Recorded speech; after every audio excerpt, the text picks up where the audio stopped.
सर्व साधनं जर मिळालेत तर हे गरिबाची मुलं, कारण यांची पहिली पिढी शिकते, या मुलांच्या घरी आजही गेलो तर त्यांना 2 वेळचं जेवण मिळवण्याला प्राधान्य द्यावं लागतंय आणि म्हणून ते मजुरीला जाणं आईबापांनी, त्यांचं शिक्षण नसणं, दारिद्र्य रेषेच्या खाली असणं.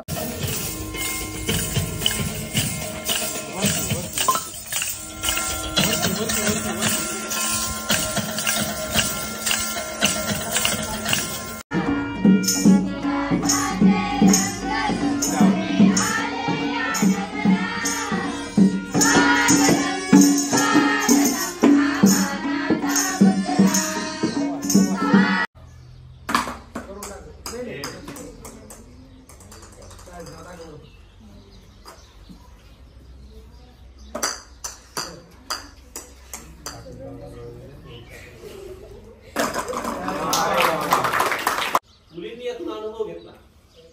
काय अनुभव घेतला? ह्या 2 गोष्टी तिथं टाकणं फार अवघड आहे. तिने तिथून तिथून तिथे टाकल्यानंतर तिला कळलं की हे फार सोपं आहे. मग तिने अजून 10 टाकलं. समजलं तुम्हाला? तर जीवनामध्ये ह्या गोष्टी करत असताना अनुभव याकरता दादान त्यांनी आमच्या शाळेला भेट दिली आणि मग इथले एक एक गोष्ट समजून घेताना त्यांना सहृदय दुःख झालं. पण महाराष्ट्रामध्ये गेल्या 30 वर्ष वय असणारी माझी ही शाळा, पण तरी सुद्धा अजून भौतिक सुविधा शासकीय अनुदानातनं किंवा इतर काही अनुदानातनं या ठिकाणी उपलब्ध नाहीत. याला कारणं वेगवेगळी जरी असली तरी इथल्याही मुलांचा हा अधिकार आहे की यांना एक इको फ्रेंडली किंवा पूर्ण पर्यावरणाचंही संरक्षण असणारी आणि हवेशीर किंवा टेक्नॉलॉजीने फुलफिल अशी क्लासरूम मिळणं हे याही मुलांचं एक त्यांचाही अधिकार आहे. पण काही कारणाने आम्ही तिथपर्यंत अजून पोहोचू शकलेलो नाही.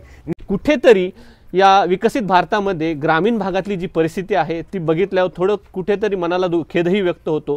कारण जर बघितलं तर ह्या विद्यालयाचं हे वर्ग आहेत आणि तिकडचे जर वर्ग जर बघितले तर अतिशय म्हणजे या विकसित भारतामध्ये अशा प्रकारचे देखील वर्ग असू शकतील असं मला कधी अपेक्षित नव्हतं. पण फारच बिकट परिस्थिती या ठिकाणी आम्ही अनुभवली.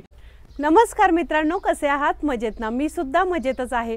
तर आज आम्ही एका शाळेला भेट द्यायला आलेलो आहोत. तर सर आमचे फॉलोअर आहेत.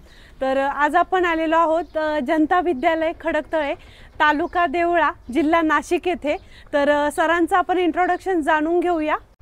तर मित्रांनो, प्राध्यापक डॉक्टर सुनील आहेर सर हे जे आहेत हे या विद्यालयाचे मुख्याध्यापक आहेत आणि सरांच्या इथून मागे देखील आपण व्हिडिओ टाकले आहे. सर दररोज एक वृक्ष लावतात, हे ते सातत्यानं मागील 3-4 वर्षापासून दररोज एक वृक्ष लावतात. अशा प्रकारचे सामाजिक उपक्रम ते करतातच. तशाच प्रकारे ज्या विद्यालयामध्ये ते आहेत, आता ह्या विद्यालय जनता विद्यालय खडकतळे या ठिकाणी सर सध्या मुख्याध्यापक आहेत. आणि जर विद्यालयामध्ये आम्ही आलो, बघितलं सरांनी अतिशय सुंदररित्या स्वागत वगैरे केलं, ते आपण व्हिडिओमध्ये बघितलंच असेल. पण कुठेतरी या विकसित भारतामध्ये ग्रामीण भागातली जी परिस्थिती आहे ती बघितल्यावर थोडं कुठेतरी मनाला खेदही व्यक्त होतो. कारण जर बघितलं तर ह्या विद्यालयाचं हे वर्ग आहेत आणि तिकडचे जर वर्ग जर बघितले तर अतिशय म्हणजे या विकसित भारतामध्ये अशा प्रकारचे देखील वर्ग असू शकतील असं मला कधी अपेक्षित नव्हतं. पण फारच बिकट परिस्थिती या ठिकाणी आम्ही अनुभवली. तर मित्रांनो, आपण बघू शकतो, मी सरांना विनंती करतो की सर मी बघितलं हे वर्ग बघितले, आता तो वर्ग पडकळला, ही इमारत बघितलं, ही देखील मोडकळीला आली आणि जुना वर्ग आहे.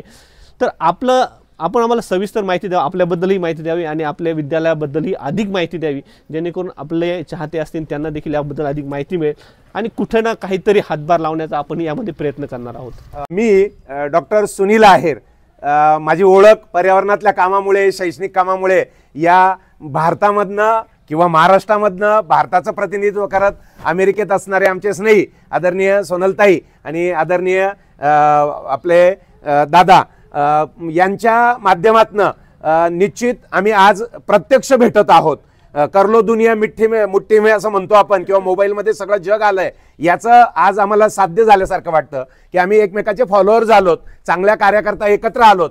पण त्यानंतर माझं शैक्षणिक कार्य समजून घ्यावं प्रत्यक्षरित्या याकरता दादान त्यांनी आमच्या शाळेला भेट दिली आणि मग इथले एक एक गोष्ट समजून घेताना त्यांना सहृदय दुःख झालं. पण महाराष्ट्रामध्ये गेल्या 30 वर्ष वय असणारी माझी ही शाळा, पण तरी सुद्धा अजून भौतिक सुविधा शासकीय अनुदानातनं किंवा इतर काही अनुदानातनं या ठिकाणी उपलब्ध नाहीत.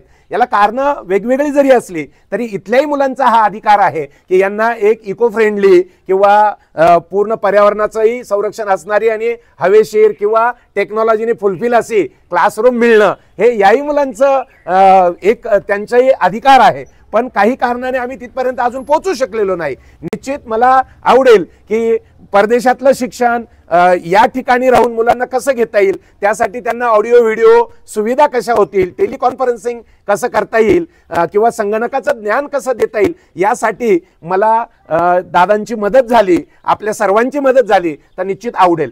हे ग्रामीण भागातलं गाव असून पेसा हा कायद्याअंतर्गत येणारा गाव आहे, म्हणून शासकीय दृष्ट्या पेसा अंतर्गत असणाऱ्या नाशिक जिल्ह्यातल्या पेठ, सुरगाणा, दिंडोरीचा काही पश्चिम भाग, देवळ्याचा काही भाग, कळवणचा भाग, सुरगाण्याचा भाग यामध्ये ह्या शाळा येतात. आणि इथे विद्यार्थ्यांचं प्रमाण अत्यल्प असतं, वर्गही 3च असतात. आणि मग म्हणूनच असेल कदाचित 8, 9, 10 हे 3 वर्ग, म्हणून या वर्गांकडे थोडंसं दुर्लक्ष किंवा शासनाचंही एक अपेक्षा उपेक्षित अशा शाळा म्हणून ठेवलेल्या.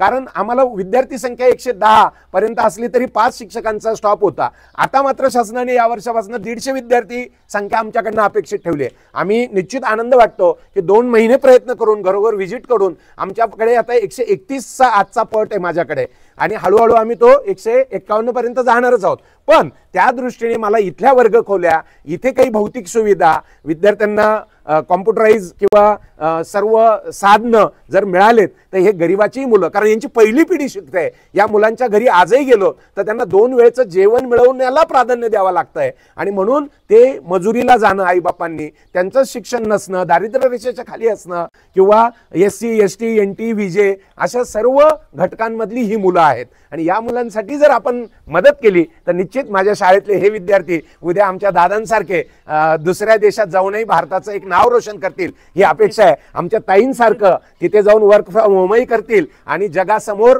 आमच्या भारतीयांना बरोबरीने जाण्यासाठी मदत करतील ही अपेक्षा. धन्यवाद सर. निश्चितच तुम्ही अतिशय सविस्तररित्या माहिती दिली. तर आमचे जे काही फॉलोअर्स वगैरे आहेत, कुणालाही जर वाटत असेल की आम्ही सरांचा नंबर आपल्या व्हिडिओमध्ये ॲड केलेलाच आहे, या शाळेसाठी जर आपल्याला आर्थिक मदत करायची असेल किंवा CSR फंडमधून मदत करायची, कोणत्याही मार्गाने किंवा सामाजिक संस्थांना पुढे येऊन जर या शाळेसाठी मदत करायची असेल तर निश्चित करू शकता, सरांशी संपर्क करू शकता. ते सर्वतोपरी आपल्याला सहकार्य करणार आहेतच.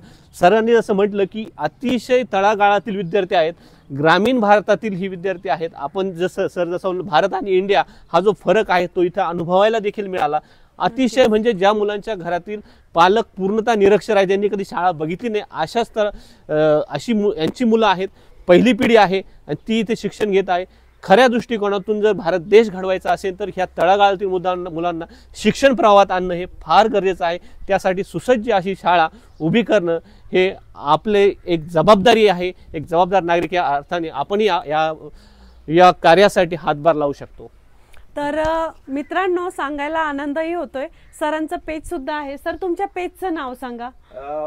निश्चित मी खरं तर यापासून दूर होतो, पण माझ्या मुलांनी की जे टेक्नोसेवी आहेत त्यांनी फेसबुकवर 2014-15 पासून मी आहे. इन्स्टावरही माझं अकाउंट माझ्या मुलीने सुरू केलेलं आहे. आणि आता मला एवढं फक्त जमत आहे की मी जे पर्यावरणाचं काम करतो, माझ्या शाळेतल्या मुलांचे कलागुणांचे काही व्हिडिओ असतात ते फक्त लोड करता येतात. म्हणजे अगदीच या प्रश्नाचं उत्तर पेजचं नाव सुद्धा मला तसं सांगता येणार नाही, पण सुनील आहेर या नावाने मी इन्स्टा आणि फेसबुकवर माझं अकाउंट आहे. आणि त्यावर मी हे दररोजचे माझे व्हिडिओ, माझ्या विद्यालयाचे आणि दररोजच्या वृक्ष लागवडीचे व्हिडिओ मी शेअर करत असतो. नक्कीच सरांचा जो पेज आहे त्याचं स्नॅप देखील आम्ही या व्हिडिओत ऍड केलेला आहे. हो, तर मित्रांनो, सर वृक्षारोपण दररोज करतात. सांगायला खरंच खूप आनंद होतो. आणि वृक्ष आपल्या जीवनासाठी किती उपयुक्त आहे हे मी तुम्हाला नव्याने सांगायला नको, कारण तुम्हालाही माहिती आहे वृक्षांपासून आपल्याला ऑक्सिजन मिळतो आणि तेच आपलं आता जीवन आहे.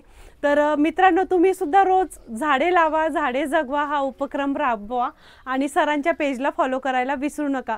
तर मित्रांनो, हा संपूर्ण व्हिडिओ तुम्हाला कसा वाटला कमेंट बॉक्समध्ये नक्की सांगा आणि आपल्या पेजला फॉलो करायला विसरू नका. असेच नवनवीन इंटरेस्टिंग व्हिडिओ घेऊन मी आपल्या पेजवर येत असते, तेव्हा आजच आपल्या पेजला फॉलो करा आणि तुमच्या फ्रेंड्स आणि फॅमिलीसोबत शेअर करायला विसरू नका. चला तर मग भेटूया पुढील कुठल्या नवीन व्हिडिओमध्ये. तोपर्यंत बाय.